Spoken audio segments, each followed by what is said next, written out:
오늘은 제가 계시록을 저희 교회가 새벽 예배를 화요일부터 금요일까지만 하기 때문에 계시록을 하면서 꼭 한번 다뤄야 되는 짐승의 표에 대해서 오늘 한번 좀 짚고 넘어가겠습니다.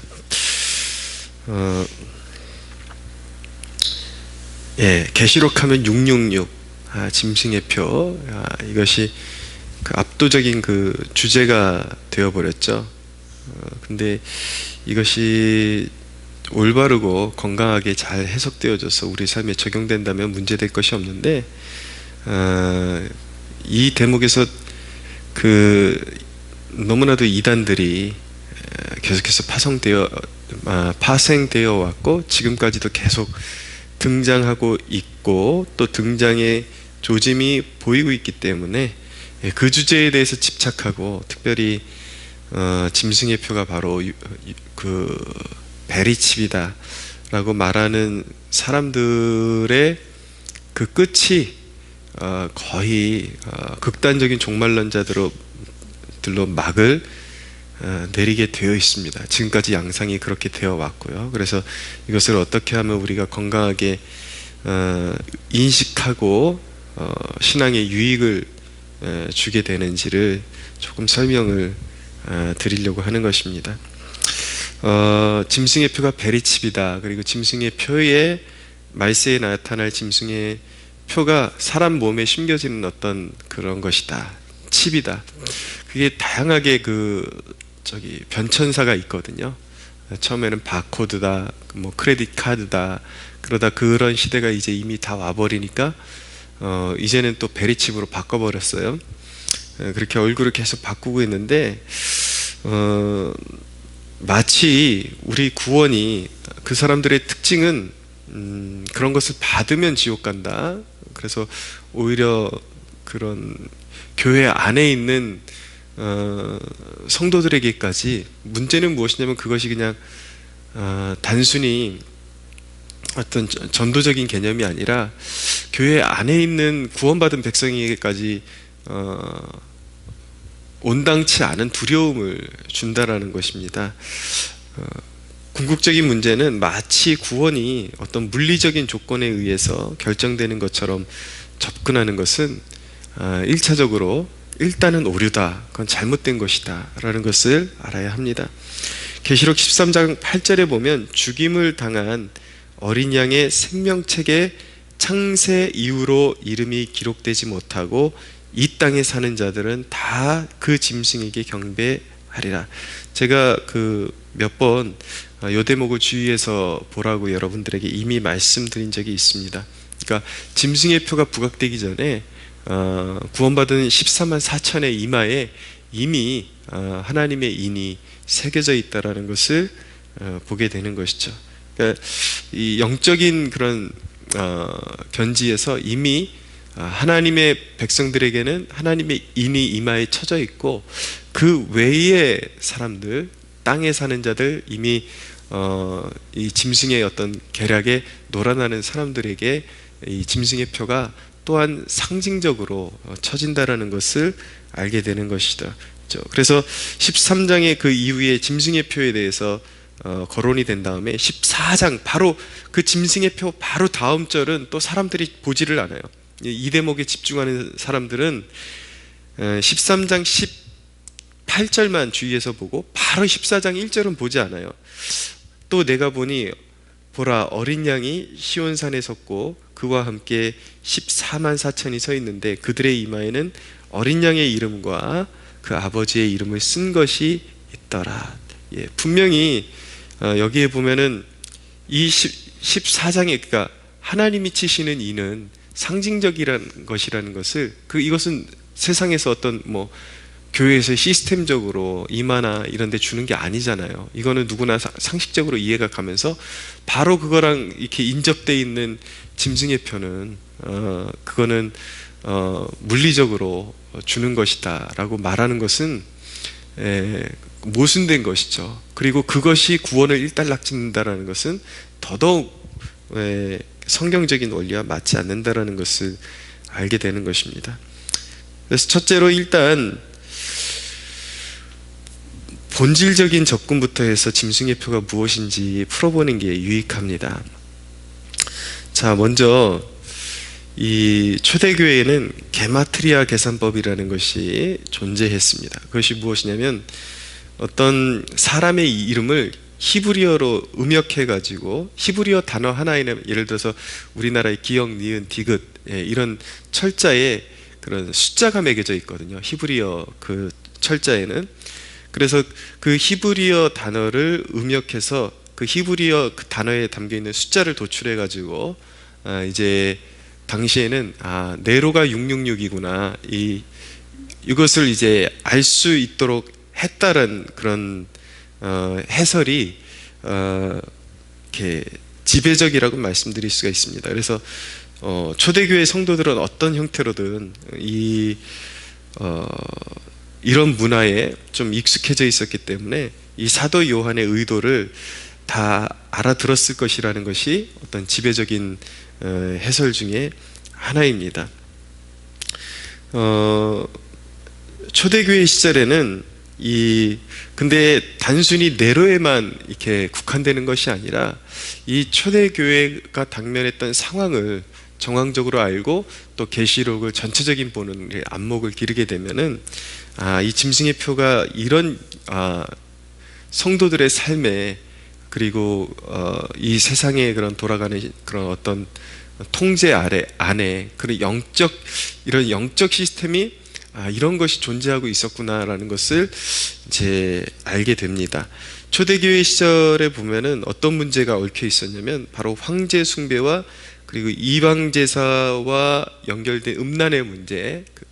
이건 익히 우리가 잘 알잖아요. 고린도 전서의 문제이기도 하고, 이방 제사에 참여하게 되면은 그 이방 제사를 집전하는 제사장들이나 그런 성전에서 봉사하는 그런 존재들이 이렇게 존재들과 그 그러니까 음란한 행위를 하는 습관들이 있었습니다. 그러니까 실제적으로 성행위를 해서 몸을 더럽히는 그런 행위들이 있었죠. 근데 이 황제 숭배와 이 이방 제사를 통한 음란의 문제와 이 매매의 문제, 그리고 생계의 문제가 깊이 연결되어 있었습니다. 언젠가 길드라는 그런 상인 공동체에 대해서 제가 말씀드린 적이 있는데, 초대교회 성도들은 어떤 이 생활을 하기 위해서, 경제 생활을 하기 위해서 그런 길드라는 조합에 가입이 되어 있어야 할 필요성이 있었는데, 이 길드에 가입하게 되면 황제 숭배는 물론이고 이런 영적인 그런 음란, 그리고 실제적인 음란에 타협해야만 그곳에서 이제 상권을 지켜낼 수가 있고 그 생계를 유지할 수 있고 또 성공을 담보받을 수 있는 그런 길이 보장이 되는 것이죠. 근데 초대교회 성도들은 신앙을 지켜나가기 위해서는 그 모든 것들을 포기해야 신앙을 지켜나갈 수 있는 상황 가운데 있었다라는 것을 알게 됩니다. 초대교회 성도들이 이 믿음을 지키려면 이 권세에 굴복하고 또 안정적인 생활, 그리고 성공하려는 유혹들을 내려놓아야 했던 그런 상황 가운데 있었던 것이죠. 아무런 거리낌 없이 교회 공동체에 속했다고 하는 자가 이런 세상 권세에 이렇게 타협해버리는 이런 경우에 이미 그는 짐승의 표를 받은 것으로 그렇게 용인이 되는 것입니다. 짐승의 표는 사람들의 의식주를 통제하고 주관해서 종국적으로 세상 권세와 마귀에게 속한 자들을 인치는 영적인 표식이라고 말씀드릴 수가 있겠습니다. 그래서 실제적으로 이렇게 초대의 그런 교회사, 그리고 성경에 그 나타나는 그런 배경을 이해하게 되면은 히브리서에도 그런 말씀이 나오고요. 실제로 신약교회 성도들은 많은 경우에 자신의 직업을 잃어버린 경우가 참 많았습니다. 그런 세상 풍조에 그러니까 젖어들지 않으면, 협력하지 않으면 직업을 빼앗아 버리고 가산을 이렇게 국가에서 이렇게 몰수해 버리거나 어떤 기관에서 몰수해 버리고, 그래서 자기의 재산을 송두리째 잃어버리고, 그리고 직업을 잃어버리는 일들을 감내하면서 자기의 믿음을 지켰던 사람들이 바로 초대교회 성도들이었다라는 것을 알게 되는 것입니다. 그러니까 이런 배경에서 사도 요한이 매매를 하지 못하게, 자기에게 굴복하지 않으면 매매하게 하지 못하는 이 세력에 대해서 초대교회 성도들은 딱 들을 때 이 시대적, 자기 자신들이 겪고 있는 시대적인 배경이 정확하게 숙지되고 이해가 될 수 있었던 것이죠. 그래서 자기들이 직업을 잃어버리고 세상과 타협하지 않는 것을 통해서 오히려 그 믿음을 지켜내고 또 반드시 또 하나님의 나라가 승리하게 될 것이라는 것을 기대함으로 더욱더 자신들의 신앙을 이렇게 돌볼 수 있게 되는 힘이 되었던 것입니다.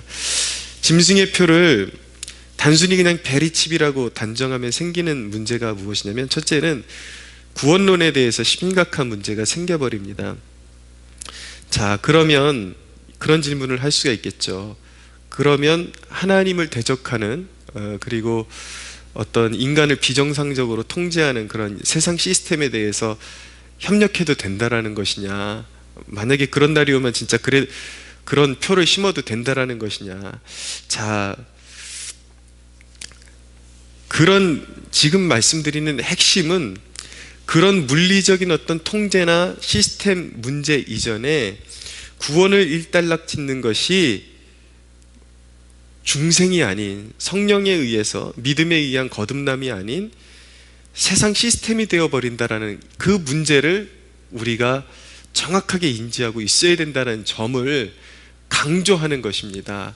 왜냐하면 그런 지론에 빠져버리게 되면은 기독교의 가장 핵심, 우리 복음의 가장 핵심 본질을 완전히 왜곡시켜버리고 그것이 이단적으로 빠져버리는 그런 논지가 되어버리기 때문에 그 부분은 반드시 올바로 정립하고 가야 된다라는 뜻이지, 어떤 세상 권세에 악하게 기독교 공동체를 압박해오는 세상 권세에 굴복해야 된다, 지금 이런 얘기하고 있는 게 아니라는 것을 분명하게 숙지를 해야 된다는 것이죠.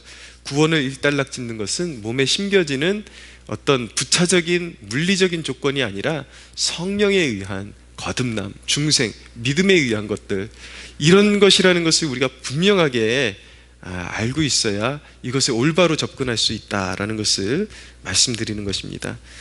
두 번째, 단순히 짐승의 표가 베리칩이다라고 믿어버리면, 확정을 지어버리면 더 큰 사단의 전략 또는 더 가까이 성도의 삶에 접근해 있는 유혹들을 간과하게 만들어 버립니다. 대개 이런 주제에 심취해 있는 사람들은 그런 말들을 자주 합니다. 한국 교회가 다 영적으로 이미 배도해 버렸다. 카톨릭과 연합하는 교단 목사들에 대해서 엄청나게 열을 올립니다. 근데 문제는 무엇이냐면 그들의 배도 원리나 그런 어떤 한국교회 목회자들, 교단들이 다 어떤 그냥 일치가 되어버렸다, 카톨릭과. 근데 그게 사실은 어떤 경우에 있어서는 망상에 가까워요. 너무 이렇게 확대 해석하고 잘못된, 그리고 어떤 음모론적인 그런 의식에 빠져 있는 사람들의, 그러니까 현실보다 왜곡된 정보를 가지고 한국교회가 이미 다 썩었다, 그리고 한국교회 목회자들이 다 캐톨릭과 일치하는데 하나가 돼서 이미 믿음의 등을 돌렸다, 이런 부분에 대해서는 열을 올리는데, 자, 제가 이런 말씀을 드리는 것은 제가 상상해서 말씀드리는 것이 아니라 목회 현장에서 실제적으로 맞닥뜨렸던 문제이기 때문에 말씀을 드리는 것입니다. 그런데 그렇게 어떤 큰 범주 내에서 자기를 벗어난 어떤 타인, 어떤 타 교단 아니면 공동체에 대해서는 그렇게 열을 올리는 사람들이 자신들의 영적인 순결이 도전받을 때 작은 일도 하나 내려놓는 사람을 보지를 못했습니다. 세상 일에 조금 생계의 문제에 이렇게 맞닿아 있거나 자기 생계를 좀 불안하게 한다거나, 아니면 조금 어떤 유익을 손해볼 수 있는 일이 생길 때, 아니면 가정사가 있을 때 너무나도 쉽게 주의 성수까지 타협해 버리려고 하는 그런 유혹들, 그런 문제, 정직한 물질관, 자기 수입에서 정직하게 하나님 앞에 떼어서 올려드리는 것도 그것도 온전하게 감당하지를 못해요. 늘 타협을 해요. 거룩에 대한 도전들,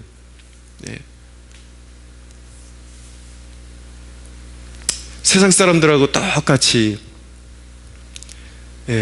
술자리에 앉아가지고 얼굴이 빨개져가지고 눈은 충혈돼가지고 그렇게 살고 사람들과 똑같이 살아가는 그런 모습들,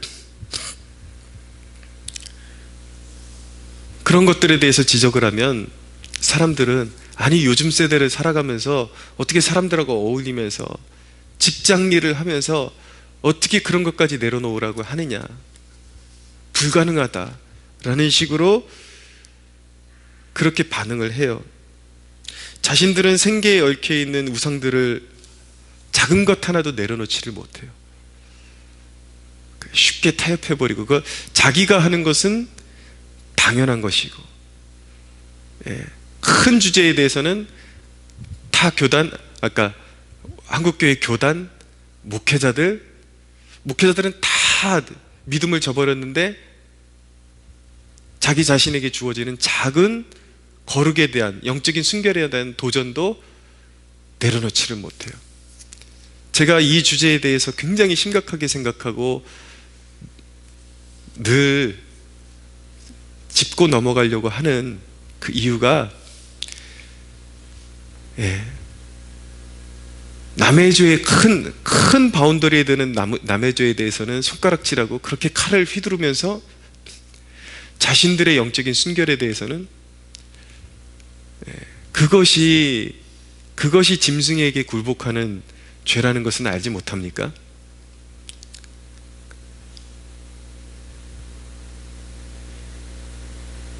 여러분, 짐승은 인간의 생계의 영역을 붙잡고 있는 영적인 권세자입니다. 이미 짐승에게 굴복하는 자들 아닙니까? 많지 않습니까? 여러분, 우리가 계시록의 이 짐승의 표를 다루면서 꼭 우리 마음에 새겨야 하는 것은 베리칩이 아니라 나와 당신의 신앙에 있어서 짐승에게 굴복하게 하는 모든 것들에 나를 세우고 모든 시대에 깨어 있어야 한다는 것입니다. 우리 작은 양심에서 일어나는 그런 문제부터 해서 크게는 정말 어느 때에 우리가 사는 시대이든지 아니면 우리 이후의 시대이든지 실제적인 역사에서 나타날 수 있는 그런 생계의 문제를 우리가 신앙을 지키려고 하면은 우리에게 도전해오는 그런 어떤 큰 범주에서 세상에서 일어날 수 있는 그런 어떤 시스템의 문제에 이르기까지 모든 부분에 있어서 우리에게 짐승에게 경배하게 하고 우리의 신앙 양심을 팔아버리게 하는 그런 모든 영역에 있어서 깨어 있어야 되는 것이지, 어느 한 영역에 그냥 배립집 받으면 지옥 간다, 이렇게 해서는 안 된다라는 거예요. 그렇게 큰 범주 안에만 그 신앙 이해를 가둬놓으니까 정작 자신들 안에서 일어나고 있는 영적인 부패, 진정한 배도, 거룩에 대한 타락, 이런 것들에 대해서는 들으려고 하지도 않고 인정하려고 하지도 않으면서 오로지 남의 죄에 대해서만 손가락질 하려고 하는,